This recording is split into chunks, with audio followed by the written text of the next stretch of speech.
Hi everybody, I want to talk today about our prices for real estate transaction, and they're a little bit different for purchase, for sale, for purchase of condominium, for purchase of a new construction. I just happen to have today my bill for sale of a house, and I'm just gonna let you know how it's structured. Okay, so when we get a phone call or an email, a request or whatever through social media request about our fees, people say, just say how much it is. I don't do that. I don't do it on the phone. I want to send you my breakdown so you have it in writing, you can see it, and then I don't have to think what I told you, whether I gave you a right price, or whether you understood me, or like I don't need the surprises later. So what I do is I'm gonna say, give me your email if you phone me, and I'll give you our price. And I also warn people saying, when you call other lawyers, make sure you ask for the same breakdown, because what happens, sometimes they can call, and if they want to compare, like shop around, right, they call and they ask for the fee, and all they get over the phone is the fee. For example, I have legal fees for the sale transaction, $1,200 plus tax. There's always tax, and we have, let's say, data processing fee. It's people who are entering all information in the system, so we get $150. So the total for you, it doesn't matter what it's called, how it's called, it will be $1,350. We're talking about sale transaction plus tax. We never say the price, tax included. We tell you the net price and then plus GST, RST. And when you phone somebody, you might get that number, a similar number, and you think that's great. That's what it is. It's like $1,400 almost, and it's all good. But wait a minute, there is more. And those numbers that we're gonna go further, they call disbursements. They're not lawyers' fees, to say, right? Because it's not legal fees. But for your pocket, it doesn't matter how it's called. It's the money that's coming out of your sale. So we will have, let's say, every file and every company would have a file opening fee.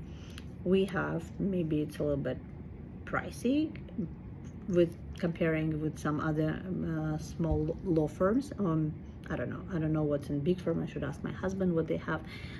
File opening fee, $150. So this is just to cover our time opening the file itself, some of them maybe printing, if something got a little bit miscalculated, so there's a little bit of money there, maybe because we need maybe send a courier more than we calculated, so we have that much money there. It's called file opening fee. And also our trust checks and our checks cost money, so we have to make sure that we have that supply. Anyway, it's kind of for supply of the office, whatever. Everybody has that file opening fee. Then we have a courier. So why do we use a courier? And we're using courier, like it could be local, that we order them, they come pick up the stuff and deliver right away to another firm. So because we transfer the keys, if it's sale, we send the keys to other lawyer with documents. And then if we have a mortgage that we have to pay, we, depending what bank it is, we can send it to a local branch, or we have to send it to, usually it's Toronto. If it's some other bank that has no branch here, so we calculate that. And then we have postage, we have printing, we have tax search. In order for us to find the property, we have to do a tax search, and plus we have to see if there's anything owing, or maybe the property is in a tax sale, so we have to do that search for sure.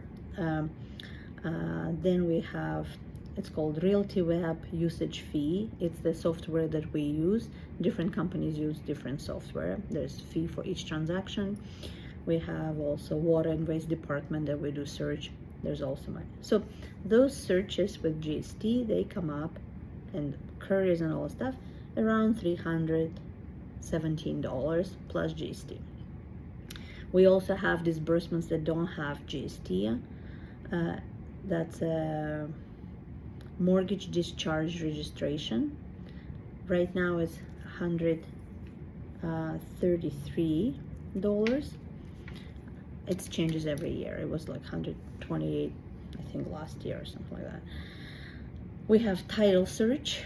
For the sale, we have to do 2 searches. We do 1 search when we're preparing the documents for the seller to sign, and the second search we do before we release the money, because we need to see that there is nothing changed on that title in terms of like lien, builder lien, judgment, all clear.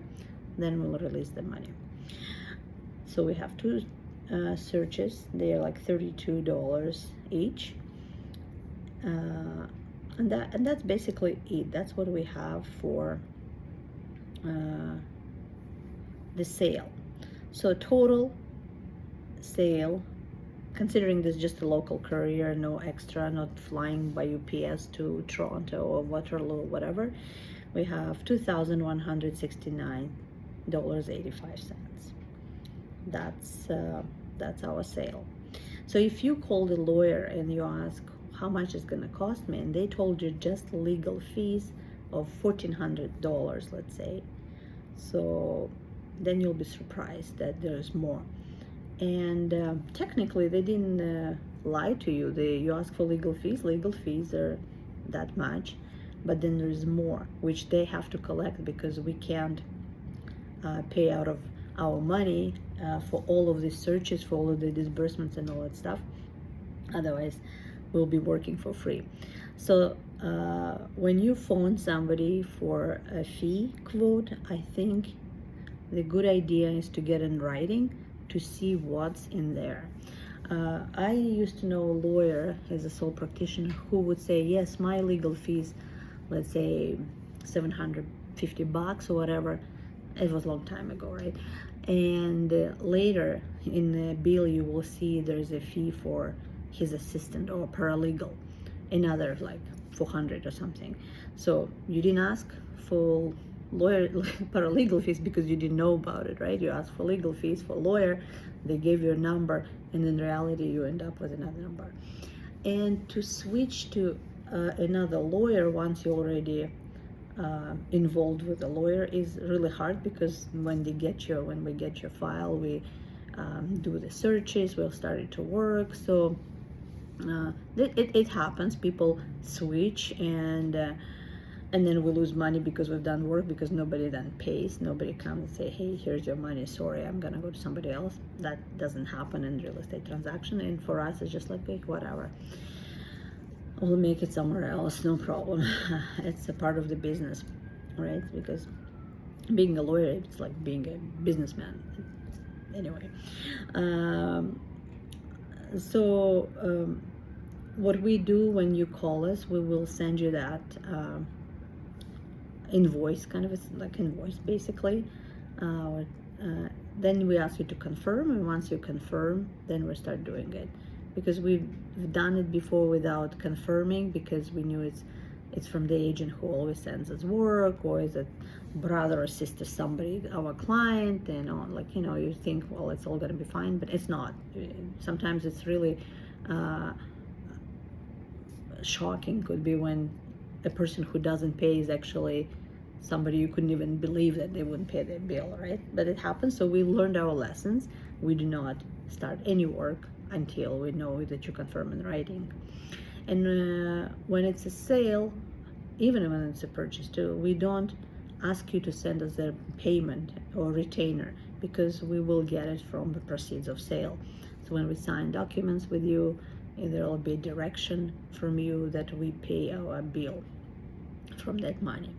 Obviously, if we calculate and it's not enough money to close, maybe there's a little bit of shortage that's not going to cover our expense, we will ask you to send this money in advance, because once it's done, again, we're not going to run after you looking for that $2,000 because it's going to be more expensive for us to do that. We just don't do it. In my firm, we don't do it. Like, if you don't pay us, I always say karma will catch up with you.